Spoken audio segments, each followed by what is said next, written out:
Okay, so this Bengaluru Techie suicide case, it's it's a tough one. But we're gonna go deeper than just those headlines we've all seen. Right. We've got articles here from Business Today, the Indian Express Swaraja. We got Mint, Times of India, the Economic Times.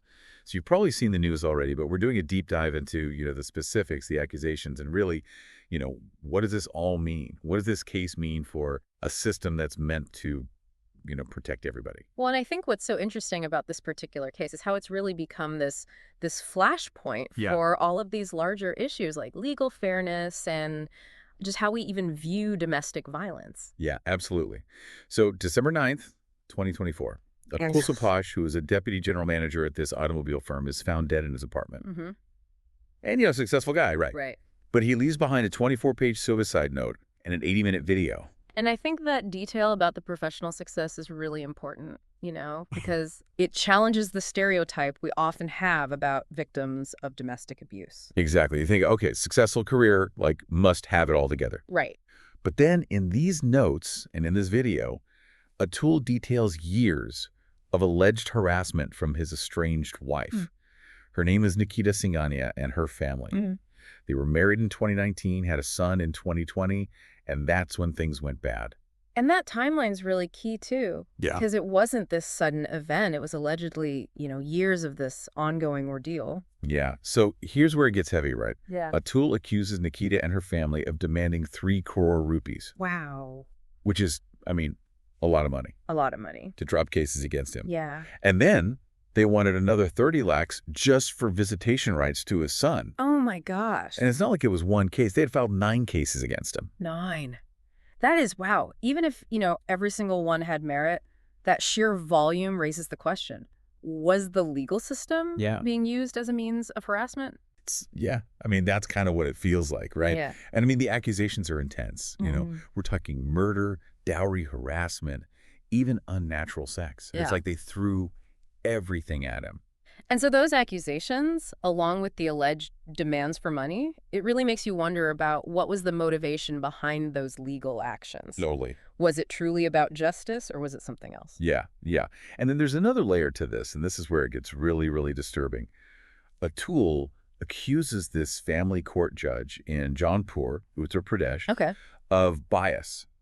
He says the judge favored his wife, dismissed his pleas, and even laughed.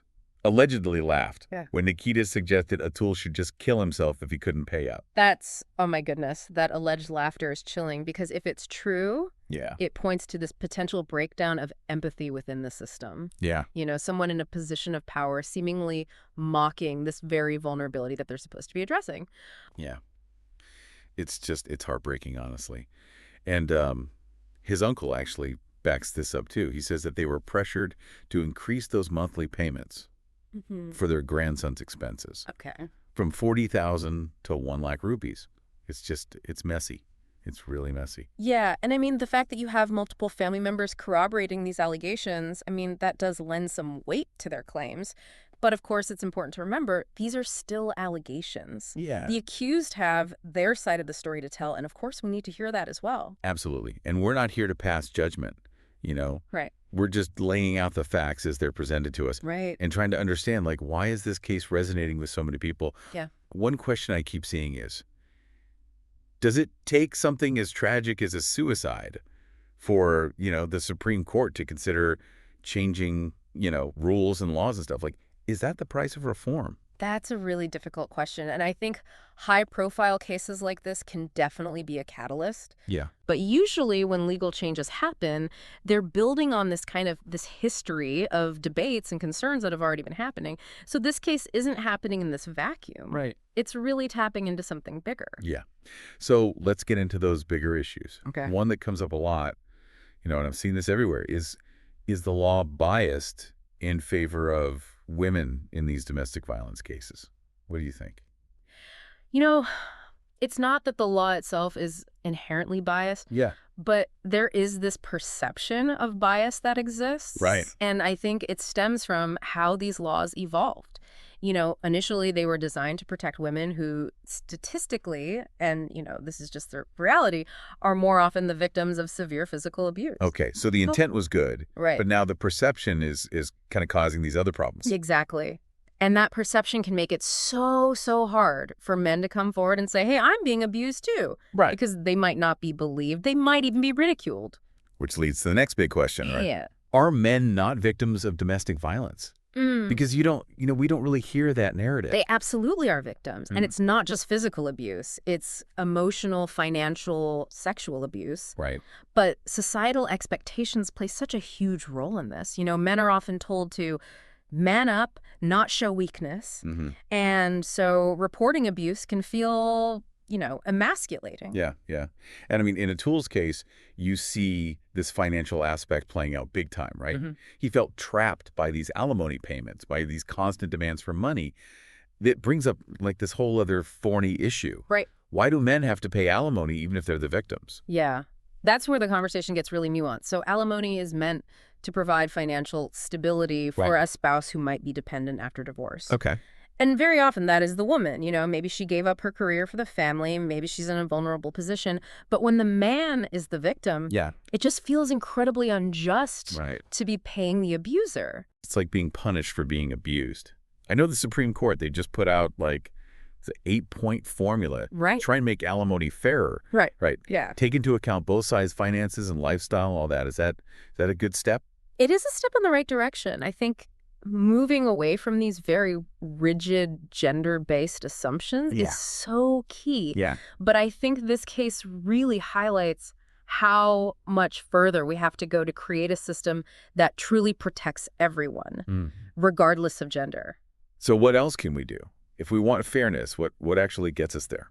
Well, I think we need to start thinking about gender-neutral legislation. So instead of focusing on the gender of the person, we focus on the act of violence itself. Okay. And then better training for law enforcement, judges, anyone in that system. Right. So that they can recognize male victims and treat them with the same sensitivity that they treat female victims. So it's not just about changing the laws, it's changing how those laws are applied and how people are treated within the system? Exactly. And that's where societal change comes in. Yeah.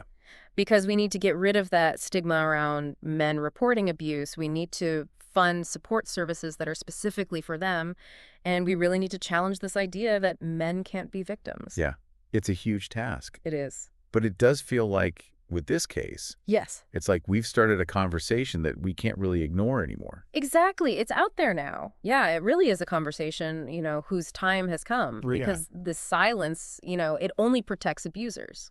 Yeah, and in Atul's case, I mean, that silence was shattered in a pretty devastating way. 9 legal cases. It makes you wonder if that itself can be a form of harassment. Absolutely. I mean, the legal system is supposed to protect, but it can be weaponized. Right. Filing multiple cases, maybe even frivolous ones, can just drain someone financially, emotionally, take up all their time. It's about control. It's intimidation, even if later they're found innocent of those charges. It's like this legal web. And each strand is another case just tightening around them. And Atul felt like the judge, in his case, wasn't even listening.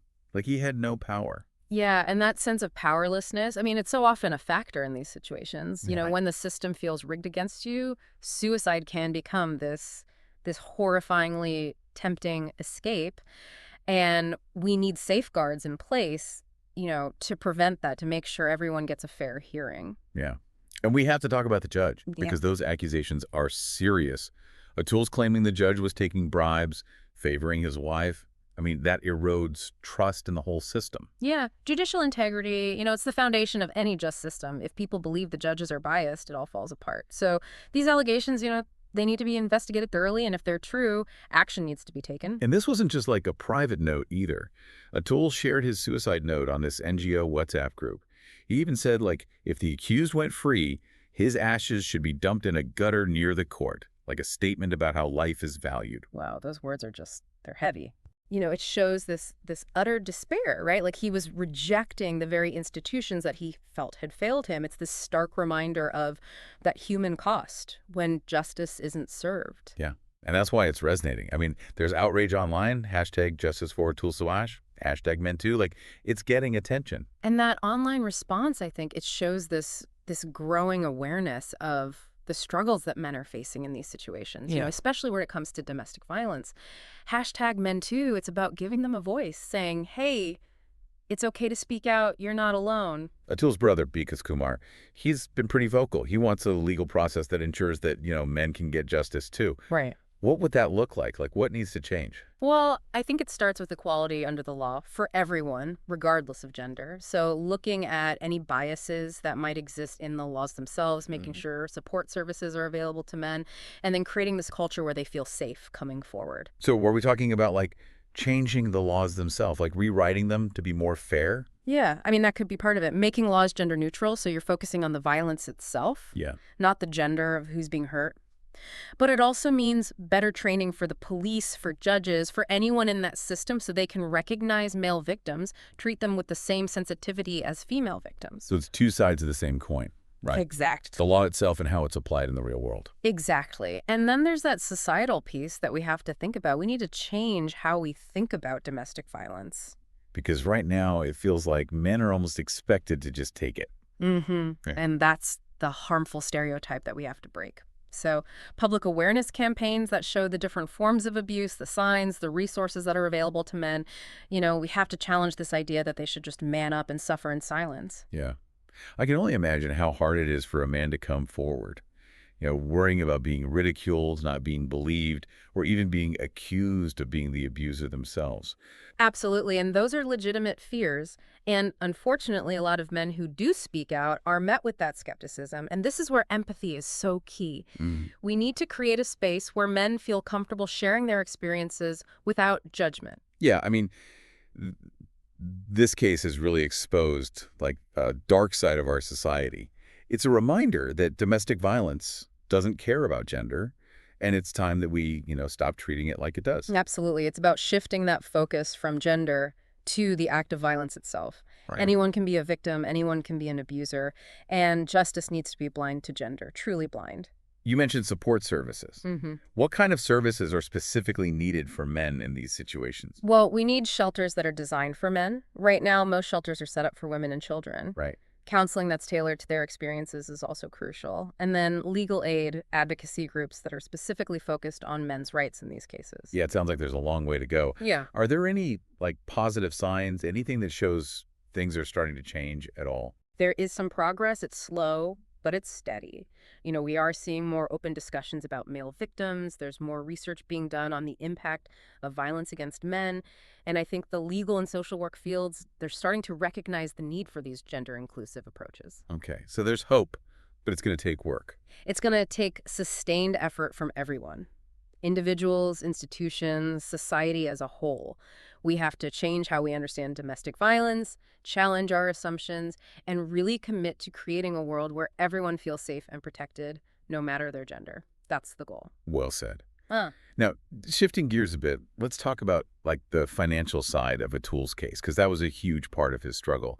He talked about feeling like an ATM, always being pressured for money. Yeah, that financial strain on victims of abuse, it's often overlooked. Atul's feeling of being an ATM, it's sadly very common in cases of financial abuse. Their earnings are controlled, exploited, used as leverage against them. And for him, it wasn't just alimony. He said his wife and her family were demanding these huge sums to drop those cases against him. Yeah, I mean, that's extortion. Yeah. Using legal threats to get money, it's a tactic that just traps victims, makes them feel hopeless, and we need legal tools to punish that kind of behavior. He was paying $2 lakhs a month for his son, but he was still being denied access. That's got to be incredibly frustrating. It is, and denying access to a child as punishment or as manipulation, it's incredibly damaging. It ignores the child's right to both parents. Right. And can cause lasting psychological harm. So the legal system really has to prioritize the child's well-being Right. while also ensuring fair access for both parents. Speaking of the legal system, this case also brings up this, like, pressure on men to be providers, even in these situations. Your society places this burden on men to be the breadwinners, even when they're facing abuse. And that makes it even harder to leave an abusive relationship because they worry, how am I going to support myself? How am I going to support my kids financially? So it's a lose-lose for them. Unfortunately, yes. And that's why support systems are so crucial. Financial assistance, legal guidance, emotional support, all of that can help men break free and rebuild their lives. Atul felt like his success at work was actually making the harassment worse. Oh, wow.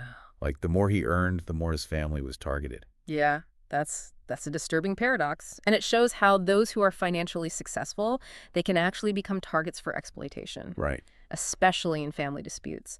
And we need to be more aware of this financial abuse and protect people from that kind of predatory behavior. It's a reminder that success doesn't make you immune to abuse. Right. Sometimes it makes you a bigger target. It's a very sobering thought. We tend to link success with power, but the reality is anyone can be abused, no matter their social standing, their finances, or their gender.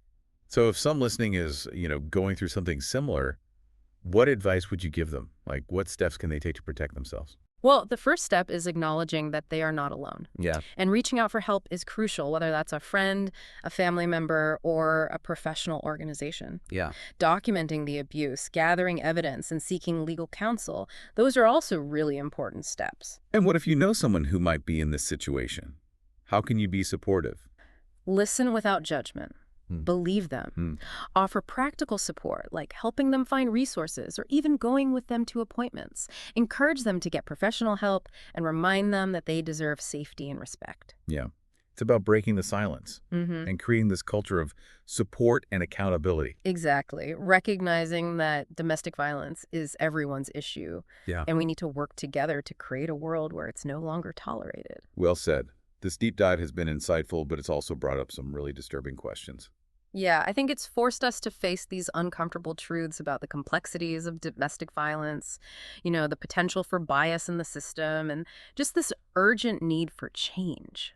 Yeah, this whole case has been like a wake-up call, It makes you question the fairness of the system and wonder if there are even enough, protections in place for everyone involved in these kinds of disputes. Yeah, you've hit a really crucial point. I mean, we can't just react after these tragedies happen, We need to be proactive.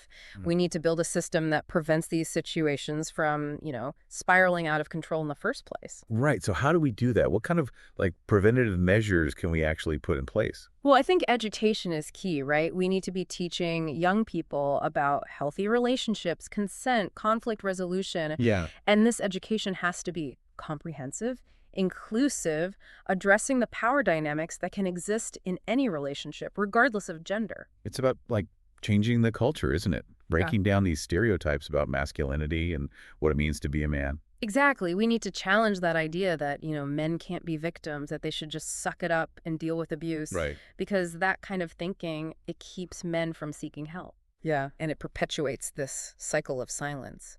And it's also about teaching men how to be allies to women, how to recognize and challenge that toxic behavior in themselves and in others. Absolutely. We need a culture of respect, a culture of accountability, where everyone feels safe speaking out against abuse. We've talked a lot about, the need for legal changes, but it seems like technology could play a role here too, right? Oh, definitely. Technology can be this really powerful tool for both prevention and intervention. Okay. So, there are apps that can help people document abuse, connect with support services, even alert authorities in emergencies. Right. And we can also use technology to create these online platforms for education, raising awareness, peer support. Yeah, it's about using technology to empower people and create this safer environment, both online and offline. Right. And it's about making sure that those platforms are accessible to everyone, considering the unique needs and challenges that male victims face. So this deep dive, it's been quite a journey. Yes. We started with this tragic case, explored these complex legal issues, and then examined those societal norms that perpetuate abuse. What's the takeaway? What do we want our listeners to do with this information? More than anything, I think we want listeners to understand that domestic violence is a complex issue. There are no simple solutions. Right. It requires this multifaceted approach, that addresses things on a legal level, a societal level, and an individual level. And we want them to, feel empowered to be part of the solution. Exactly. Whether it's educating themselves, speaking out against abuse, supporting friends and family, or advocating for policy changes, every action, big or small, can help create a world where everyone feels safe and respected. So, like, what's the question we want to leave our listeners with? Like, what's the food for thought as they finish this deep dive? I think the question we want to leave them with is this. If laws are meant to protect, how do we ensure that protection is applied equally to everyone, regardless of gender? That's a powerful question. It is. And it's one that I think deserves a lot of thought and discussion. Because ultimately, it's not just about changing laws, it's about changing hearts and minds. It's about creating a society where everyone is valued, respected, and protected. That's a great point to end on. This deep dive has been heavy, but it's also been incredibly important. We hope it sparked some conversations, maybe inspired you to learn more, get involved, and be part of the change we need to see in the world. Thank you for joining us on this journey. Until next time, keep diving deep.